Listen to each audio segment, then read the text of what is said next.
வணக்கம் மக்களை. நீங்கள் நம்ம யூடியூப் சேனலில் என்ன வண்டியை பற்றி பார்க்க போகிறோம்னா, Honda deo PS6 customer complaint என்னடா வண்டி அடைச்சி ஓடுது, ஒரு 10 கிலோமீட்டர் போனால் ஆஃப் ஆகிக்கிறது, ஸ்டார்ட் ஆகுது, லேட் ஆகுது அப்படின்னு சொன்னார். சரிங்க வாங்கன்னு பார்த்துக்கலாம்னு வண்டியை கழட்டி பார்த்தோம். ஸ்டார்டிங் ப்ராப்ளம் கொஞ்சம் இருந்துச்சு.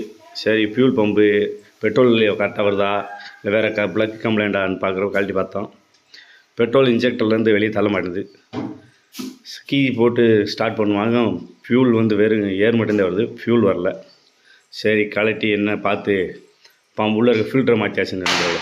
ஃபில்டரை மாற்றிட்டு பார்த்தா வண்டி பெட்ரோல் நல்லா ஃபியூல் நல்லா வருது, வண்டி நல்லா ஸ்டார்ட் ஆகி ஓடிச்சு நண்பர்களே.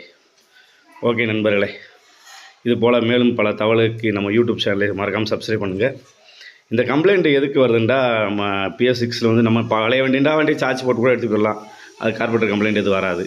இப்போ PS6 பெட்ரோல் PS6 வண்டியை பொறுத்தளவுக்கு எப்போயுமே 1 லிட்டர் டேங்கில் இருக்க மாதிரியே பெட்ரோல் இருக்க மாதிரியே பார்த்துக்கிட்டோமாக்க நம்மளுக்கு அந்த இன்ஜெக்டர் ப்ராப்ளமோ ஃபில்ட்ரு ப்ராப்ளமோ ஓரளவுக்கு வராதுங்க. அப்புறம் வேறு என்னண்டா, இந்த வண்டிக்கு மெயின்டெனன்ஸ் கொஞ்சம் அதிகங்க. பார்த்தீங்கன்னா ஓயில் வாங்கியிருக்கோம், ஓயில் 365 ரூபா ஹோண்டா பேக்கிங்கில் நம்ம ஊர்லேயே கிடச்சிது. கழட்டி கிளியர் பண்ணி மாட்டிட்டோம். மாட்டின பிறகு நல்லா ஃபியூல் இன்ஜெக்டர்லாம் தள்ளிச்சு, நீங்களே வீடியோ பாருங்கள். பைக் டேங்கில் குறைஞ்சது 1 லிட்டர் பெட்ரோலாக தான் இருக்கணும். நம்ம மக்கள் அதை என்ன செய்கிறாங்க, பழைய வண்டி நினைப்பிலேயும் பெட்ரோல் ட்ரையாக விட்டுறாங்க. ட்ரையாக விட்டால் அந்த இன்ஜெக்டரில் போய் டஸ்ட்டு அடைக்கும், அந்த பிரச்சனை வரும். இப்போ டேங்கில் இருக்க டஸ்ட்லாம் போய் அடைச்சி ஃபில்ட்ரு அடைக்கும். இது பல பஞ்சாயத்து வருதுங்க.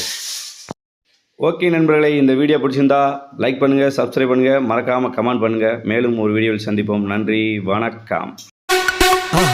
மறக்காமல் சர்ப்ரைஸ் பண்ணுங்கள்.